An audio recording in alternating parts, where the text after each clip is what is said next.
Now, what I will also say is, Angel, your actions are starting to speak so loud, we can't hear what you're telling us. Because what you told us, if we go to March 31st, was simple. You said you think people just take it like we hate each other.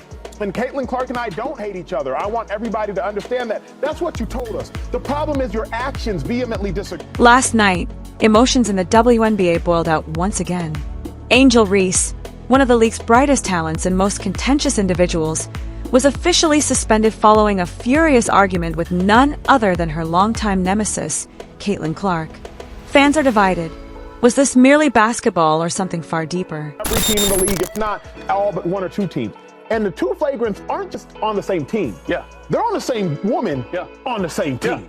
It's not coincidence unless you believe that it is. June 16th, Chicago Sky versus Indiana Fever. In a furious fourth-quarter play, Angel Reese went up for what she called a basketball move, but missed the ball totally, striking Caitlin Clark in the head.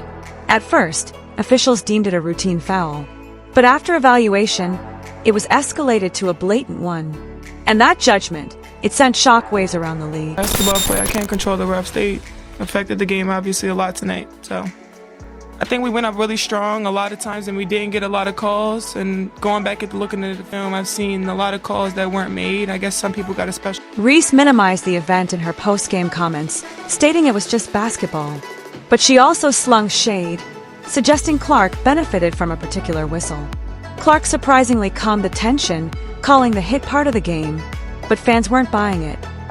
It is what it is. Just trying to make a play on the ball and get the block. But yeah, I mean. Angel Reese and Caitlin Clark's feud goes back to March 2023, an NCAA championship showdown that became one of the most popular moments in sports. Reese mocked Clark with a "you can't see me" gesture following LSU's victory. That moment made headlines worldwide and caused a tempest that has followed both women into the WNBA. Flagrant foul is literally hitting somebody above the... That was not a special whistle. That was the correct whistle. When it's a basketball play, there's contact, it's a foul. When the contact comes to the head, it is a flagrant, it's upgraded. So that was not a special whistle, sis. That was a correct whistle. And in the WNBA, the drama only grew. Earlier this season, Sky guard Chindy Carter blindsided Clark with a shoulder check. Reese. She was observed clapping enthusiastically, celebrating the cheap shot. Just weeks later, Reese herself delivered the brazen foul that got her suspended. Here's where I'm going where the rivalry kicks in. Angel Reese, the reason why, obviously, the whole Caitlin Clark Angel Reese thing happened was because when they met in the NCAA tournament in 2023, when Angel Reese was doing all of this, because Caitlin Clark had been doing that to her opponents when she got the best of them. So Angel Reese and LSU got the best of her, and that's what she did unapologetically, okay? And Angel Reese is gonna talk that talk. And so because she's gonna talk that talk, and because she's a conscientious observer, she's gonna speak her mind, and she's gonna be unapologetic in doing so. That is where you see her and the shine and the throwing in stuff about her with Caitlin Clark really comes in the focus. If it's purely about their games are on two different ends of the spectrum. That's not the rivalry. From ESPN's Stephen A. Smith to former WNBA players, the reactions poured in. Some supported Reese as a dedicated competitor unfairly maligned. Others believe she's enjoying the villain character, wearing Joker-themed shoes and digging down on her battle with Clark. The question is this rivalry real, or is it being dramatized for clicks and headlines? Shanae said, I think the thing is, I believe, Miss Carter, you can play hard without playing cheap. Now, if you want to say, well, she threw a elbow or a punch at my head, if you wanted to hip check her and you're trying to block her out for a rebound, I don't think we're having the discussion. Shanae, Monica, I don't think we're having that discussion. But because she was standing there and you go up and you do that, now all eyes are on you. Plus the fact, if people look at your resume, it's who you are. You're a top 5 pick, and within inside of a year, you're kicked off a team. You go to another team, and within that situation, all that happens. And yeah, of course, it's the same thing. Stephen A. Put Stephen A. on the screen for a second. The controversy isn't just about basketball. Many feel race and media prejudice play a role. Reese herself has said she's treated differently because of who she is and how outspoken she's been. Meanwhile, Clark has become America's golden girl, surpassing attendance and ratings records. I think people just take it like we hate each other. And Caitlin Clark and I don't hate each other. I want everybody to understand that. That's what you told us. The problem is your actions vehemently disagree. Because on June 1st, after Kennedy Carter cheap shots Caitlin Clark, you get up and you celebrate the cheap shot of Caitlin Clark. And then you proceed to hug your teammate who just cheap shotted her. Then fast forward 2 days later, you say, I'll take the bad guy role. Then fast forward 2 weeks later, Joker's shoes. Now, for those that don't know, Joker is obviously a notable villain character in one of the most famous stories that we all like to celebrate in Batman. And then yesterday, you get a flagrant foul by hitting Caitlin Clark in the head. It was a basketball play, family, but what I want is simply for Angel and those that are a little bit ignorant to what has been going on to understand that Angel's actions are starting to speak so loud we cannot hear. For those that are unfamiliar, let me tell you all, there have been 540 minutes of Chicago Sky basketball. Pay attention to this detail. 540 minutes of Chicago Sky basketball, of which Caitlin Clark has played 74 minutes against the Sky. The Sky only have 2 flagrant fouls all season. Y'all want to know who the 2 flagrant fouls are on?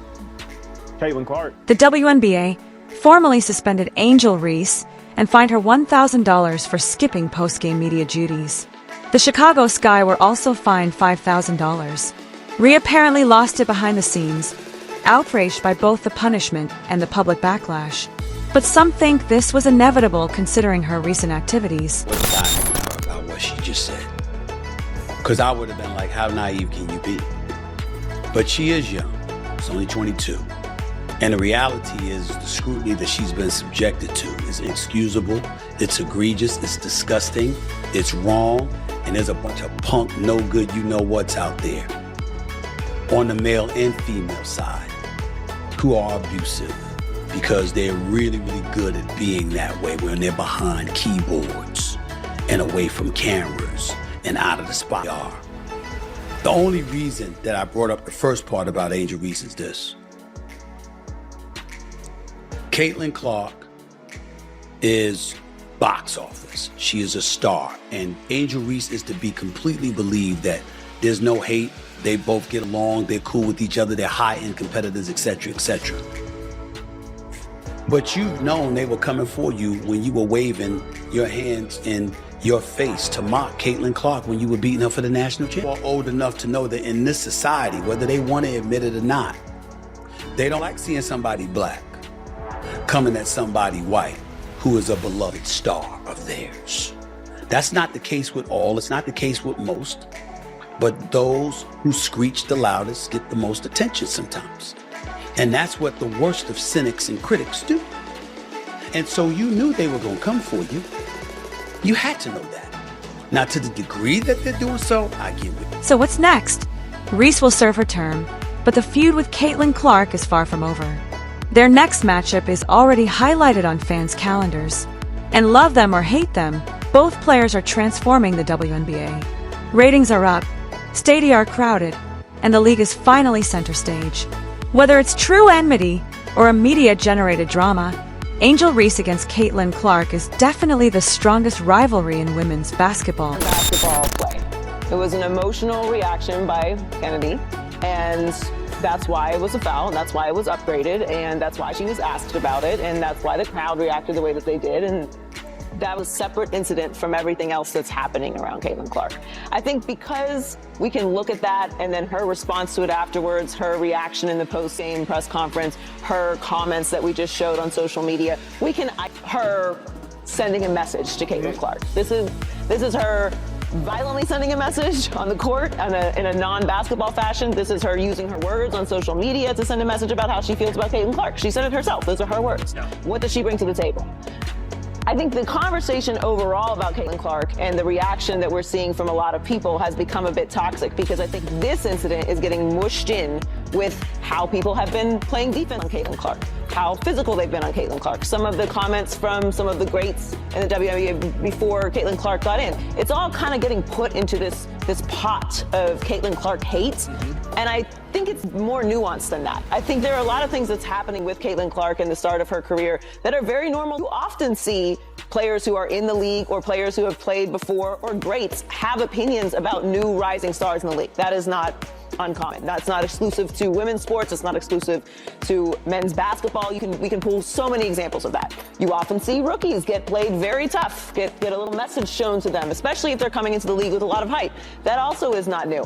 I think what is very specifically unique about this situation is we are seeing a transcendent crossover superstar come into the league and have a huge amount of buzz, of polarization, of excitement. It is translating in numbers, it is translating in ticket sales, it is translating in conversation, and overall I think that's a good thing. I don't think that what Kennedy did is a reflection of how the entirety of the league feels. I don't think it's a reflection of how all female athletes feel, and I don't think it's a reflection of how the media feels. I'm excited watching Caitlin Clark. I went to watch Caitlin Clark play basketball. It wasn't my first WNBA game. I was excited to see how she performs, and I watched very, very, very physical play from the moment of the tip to the end of the game on Caitlin Clark. So I won't deny that there is a bit of an energy towards Caitlin Clark from the players. But this is basketball. This is competition. They are athletes. And I don't think that every part of the conversation around Caitlin Clark should be in this. Angel Reese crossed the line, or is she just being unfairly targeted? And what about Caitlin Clark? Does she truly get the special whistle? Let us know in the comments.